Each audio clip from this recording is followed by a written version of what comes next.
Existe um ditado não oficial em Hollywood que deveria ser tatuado na testa de muito produtor. Se 2 filmes deram certo, não inventa moda no terceiro. Mas não, eles insistem. A tal maldição do terceiro filme já derrubou franquias incríveis, transformou heróis em piada e fez gente sair do cinema perguntando: era isso mesmo? Hoje vamos descer a lenha em 5 franquias que deveriam ter parado no segundo, mostrando que às vezes é melhor parar no auge do que insistir e fazer cagada. Então já solta esse dedo no like e se inscreve no canal, porque aqui o nosso negócio é zoeira mesmo.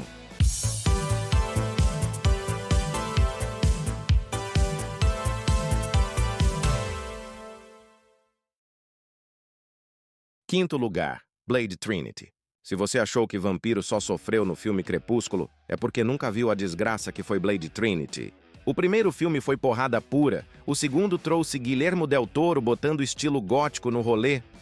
Aí chega o terceiro e entrega um filme com uma versão do Drácula bombado, com cara de quem faz panqueca de whey e posta foto com legenda Projeto Verão. Parabéns, Hollywood! Vocês conseguiram matar uma franquia com mais brutalidade do que sol na cara de vampiro. O filme custou 65 milhões, mas parece que gastaram metade pagando advogado para acalmar Wesley Snipes, porque a produção foi uma treta digna de UFC. O homem surtou geral. Não falava com o diretor, não falava com o elenco, não falava nem com a sombra. Chegou ao ponto de se recusar a abrir os olhos numa cena. Por causa dessa frescura, botaram olho digital via CGI. Isso mesmo. A tecnologia que criou Gollum e revolucionou o cinema foi usada para fazer Wesley Snipes abrir as pálpebras. Que fase, meus amigos? A trama era zoada demais, esquece o tom sombrio dos 2 primeiros filmes. Decidiram botar piadinha em tudo.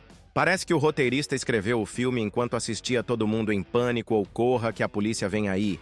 Chamaram Ryan Reynolds, que já estava treinando para ser Deadpool, e Jessica Biel, que parecia mais preocupada em ouvir música no Spotify do que com a caça aos vampiros. Resultado: uma equipe que deveria meter medo nos sugadores de sangue virou um trio que parecia sair direto de um comercial de malhação.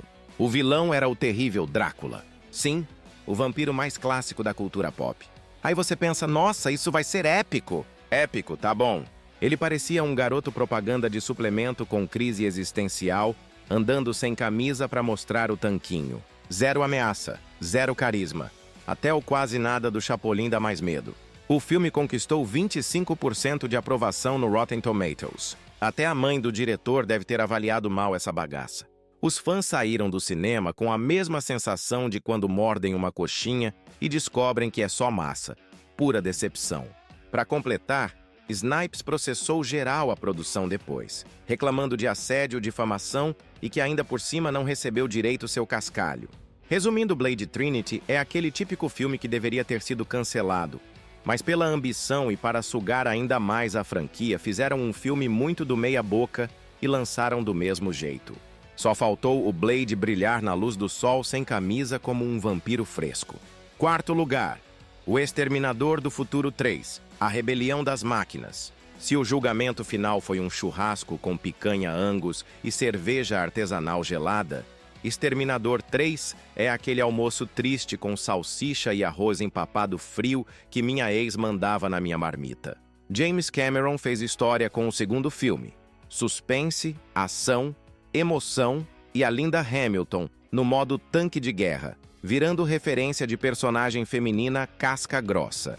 Aí chega o terceiro e entrega um John Connor parecendo figurante de novela das 6, com carisma de pedra-sabão e uma coadjuvante que deveria ser foda, mas mais parece professora de pilates perdida no apocalipse. Isso não é elenco, isso é um catadão. E a ausência da Sarah Connor? Um crime digno de cadeia. Sem ela, a franquia perdeu a alma, perdeu o peso, perdeu tudo. A desculpa para a ausência dela é tão preguiçosa quanto o roteiro inteiro. Ah, ela morreu fora da tela. Sim, mataram a personagem mais foda da saga sem cerimônia, como quem joga o osso do cachorro no lixo. Enquanto isso, John Connor passou de futuro líder da resistência para emo genérico, com aquela cara de eu só quero dormir e ouvir Legião Urbana. Agora vamos falar da grande vilã, TX, a primeira exterminadora mulher. A ideia até parecia interessante, até você ver que o grande truque tecnológico dela era aumentar os peitos para seduzir policial. Depois do T-1000, o assassino líquido que traumatizou a infância de meio planeta, colocaram uma vilã que parece saída de propaganda de clínica estética. Isso não é revolução? Isso é pornô futurista com orçamento milionário? Warney voltou sim, mas voltou no modo quero meu cheque e tchau. Claramente mais preocupado com a campanha para governador da Califórnia do que em salvar o mundo. As piadinhas dele no filme são tão sem graça que fazem stand-up de comediante ruim parecer show do Chaves. O cara que um dia disse "Hasta la vista, baby" com a força de um terremoto, agora solta frases que soam como recado de portaria. O filme custou 167 milhões e faturou 433 milhões. Mas isso é enganação. A galera comprou o ingresso achando que ia ver o apocalipse e ganhou um filme genérico e sem alma. O roteiro é uma mistureba e pega pedaços dos anteriores e cola com Super Bonder. A tensão sumiu. O peso dramático foi junto com a Sarah Connor. Sabe o que sobrou? Cena de perseguição que parece feita em um Game Boy e um final que tentou ser sombrio, mas só serviu para enterrar a franquia de vez. Exterminador 3 não é só ruim. Ele é um atestado de incompetência com assinatura de Hollywood. É como transformar um opalão 6 canecos em um Monza rebaixado. Terceiro lugar, Alien 3. Se você queria adrenalina, tensão e Ripley metendo bala em Alien com aquele olhar que diz "eu vou te matar e nem vou pentear o cabelo depois", esquece. Alien 3 chegou e jogou tudo isso na privada, puxou a descarga e ainda riu da sua cara. Depois da obra-prima, que foi O Resgate, que tinha marines bombados, tiroteio de arrebentar parede e Ripley no modo mãe braba defendendo a filha, a gente ganhou um drama existencial em um complexo de presidiários carecas que não sabe o que é uma mulher faz tempo. Sim, algum gênio achou que não tinha nada melhor para aumentar a tensão do que um monte de vítimas da sociedade com tesão. A maior cagada que prejudicou esse filme foi a produção caótica, troca de diretores e interferência do estúdio no roteiro, que acabou virando uma bagunça geral e deixou o filme com um roteiro cheio de remendos. Para começar, outra grande ideia. Mataram a menina Newt e o Cabo Hicks nos primeiros minutos, como quem tropeça no Lego e fala "ah, foda-se". Isso não é coragem narrativa, isso é preguiça. E aí vem Ripley careca, deprimida e sem um fuzil sequer para aliviar a raiva. A mulher que enfrentou a rainha Alien virou protagonista de drama espacial, passando mais tempo chorando do que detonando o bicho. Depois de um final épico no segundo, salvando a garota que ela chama de filha e o seu crush, ela simplesmente perde tudo em 5 minutos de filme. No segundo filme tínhamos a rainha Alien, aquele monstro lendário que parecia saída do inferno para destruir a humanidade. No terceiro temos um alien magrelo, que corre pelo teto parecendo cachorro com verme. Um xenomorfo de dieta digno de comercial de ração. Cadê o terror? Cadê o gore? Cadê a testosterona? Parece até que o roteirista trocou a munição por lenço. O orçamento foi de 50 milhões e a bilheteria mundial bateu uns 159 milhões. Mas não se engane, isso só aconteceu porque a galera foi iludida pelo trailer. O público saiu do cinema com a sensação de ter pedido chopp e recebido suco detox. A crítica também não perdoou, pancadaria geral nas avaliações, fãs gritando na rua e David Fincher, o diretor, renegando o filme como se fosse filho bastardo. E vamos combinar. Depois de ver Ripley pilotando o robô gigante e descendo bordoada na rainha Alien, colocar ela rezando com o presidiário é o mesmo que pegar o Rambo e colocar para fazer terapia em grupo. O problema de Alien 3 é ser sequência de uma obra-prima.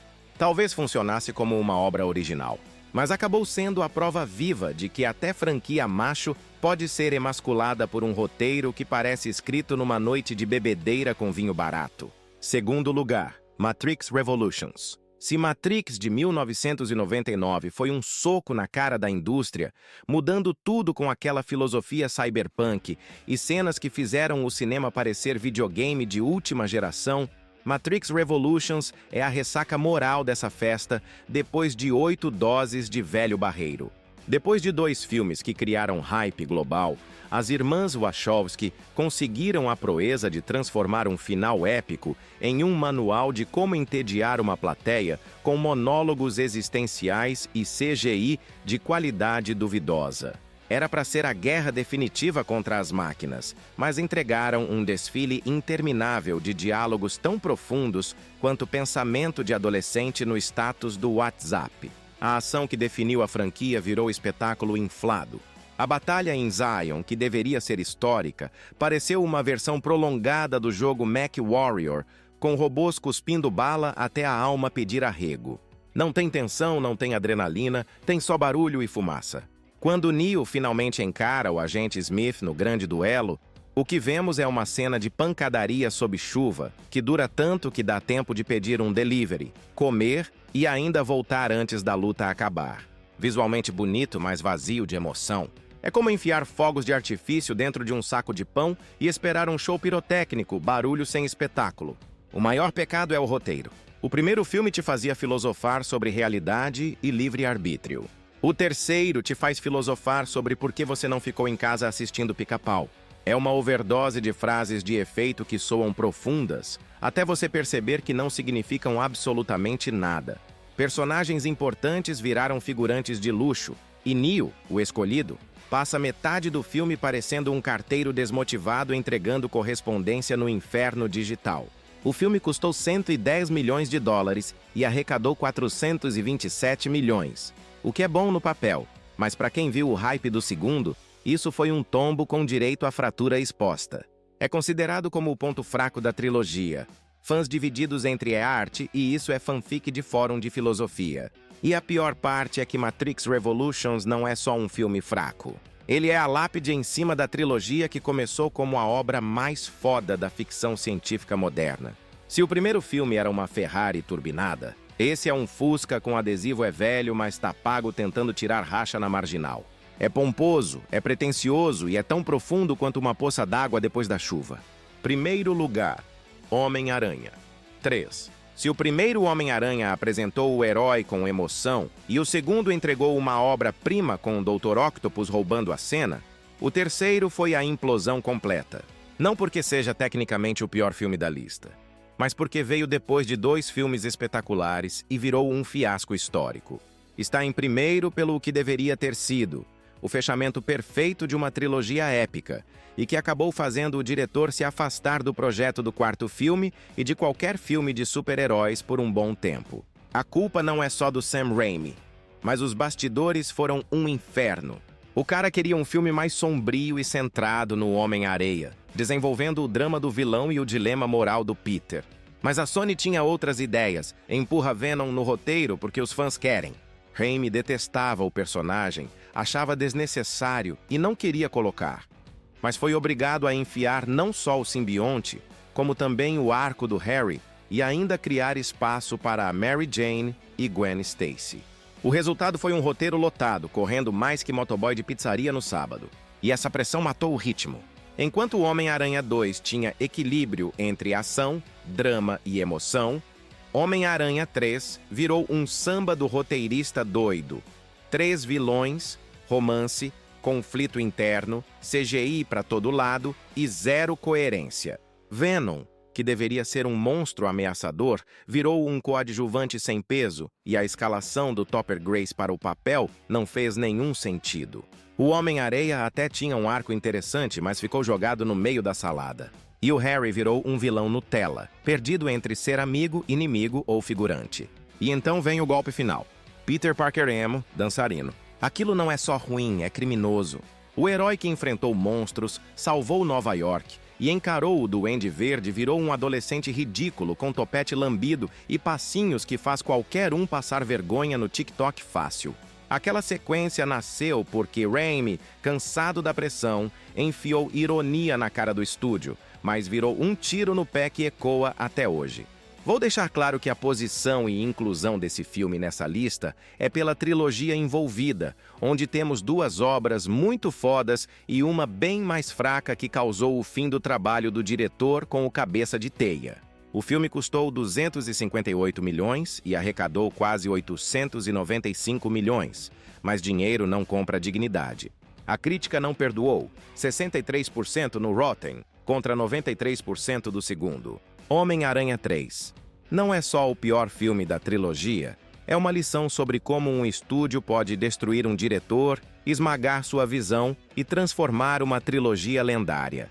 Raimi saiu tão puto que levou 15 anos para voltar aos heróis. A dança do Peter virou piada global, e os fãs acabaram ficando sem a conclusão da ideia do Sam Raimi para o personagem, deixando aquela sensação de que ficou faltando algo. E chegamos ao fim dessa lista amaldiçoada.